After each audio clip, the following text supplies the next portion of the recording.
Assalamualaikum warahmatullahi wabarakatuh.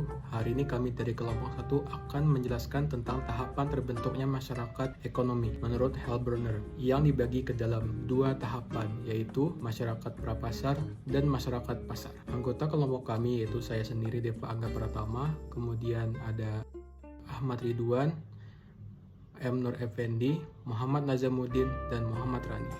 Langsung saja kita masuk ke materinya. Masyarakat prapasar.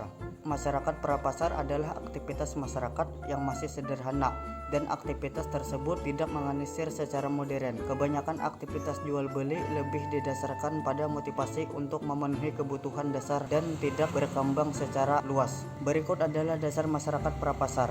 1. Awalnya pertanian. Masyarakat kuno identik dengan masyarakat pertanian. Masyarakat petani ini dibagi lagi seperti petani penggarap, petani kecil, dan petani besar. Nomor 2, munculnya perbudakan. Masyarakat kuno sangat tergantung dengan perbudakan. Budak menjadi salah satu tenaga pendorong yang menjamin pergerakannya. Sistem ekonomi. Budak diperkerjakan dalam tambang, pabrik, dan perkebunan. 3. Munculnya kekayaan dan kekuasaan. Terjadinya penumpukan kekayaan dan kekuasaan di dalam masyarakat. Hal ini dapat terjadi karena dalam setiap masyarakat terdapat surplus yang diambil dari alam, sehingga organisasi ekonomi tidak hanya dapat mengatasi masalah produksi, bahkan sudah melebihi kebutuhan sekedar untuk mempertahankan hidup. 4. Munculnya keadilan sosial. Perekonomian masyarakat pada saat itu mencari bentuk cara bagaimana masyarakat mengatur dirinya untuk dapat memenuhi kebutuhan kehidupan ekonominya. Nomor 5. Munculnya organisasi masyarakat manor. Manor merupakan suatu kesatuan sosial dan politik di mana pemilik manor bukan sekedar menjadi tuan tanah, tapi juga sebagai penguasa, pelindung, hakim, dan kepala kepolisi. Manor merupakan tuan tanah. Nomor 6. Terciptanya pasar tahunan. Pasar tahunan adalah pasar berjalan yang diadakan pada saat-saat tertentu di tempat-tempat tertentu yang banyak didatangi oleh para pedagang dari berbagai penjuru tempat yang diadakan setahun sekali. Nomor 7, gilda atau yang dalam bahasa Inggris disebut guild adalah serikat pengrajin atau saudagar bersifat eksklusif yang dibentuk guna memantau dan mengatur kegiatan usaha atau perniagaan mereka di daerah tertentu.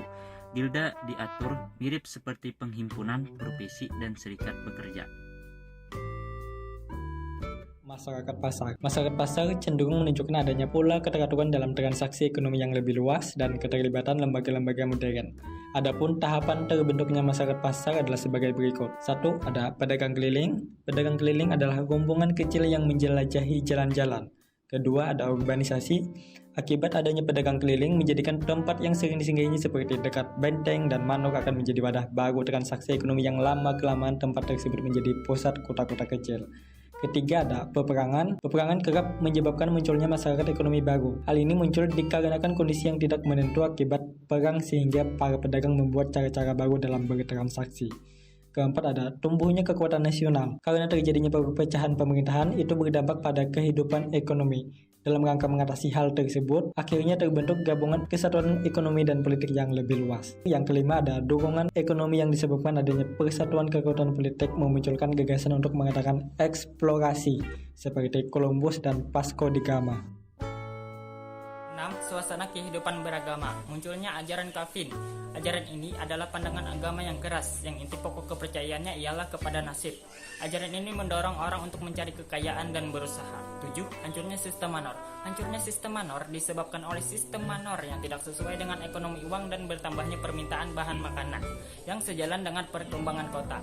8. Terbentuknya tenaga kerja, tanah dan modal. Terbentuknya tenaga kerja. Tanah dijadikan sebagai tempat untuk mendirikan pabrik atau usaha, sedangkan modal dijadikan sebagai kemampuan untuk mendapatkan laba atau keuntungan. 9. Pemagaran. Tanah adalah harta warisan turun-temurun, sehingga dalam rangka menjaga dan memeliharanya dilakukanlah pemagaran oleh para aristokrat. 10. Terbentuknya proletariat pertanian. Proletariat ialah kelas sosial rendahan atau orang tanpa kekayaan. Disebabkan banyaknya para petani yang tidak memiliki tanah, sehingga mereka lebih memilih mencari pekerjaan di kota-kota, sehingga menyebabkan membanjiri lapangan tenaga kerja. Terima kasih sudah menonton.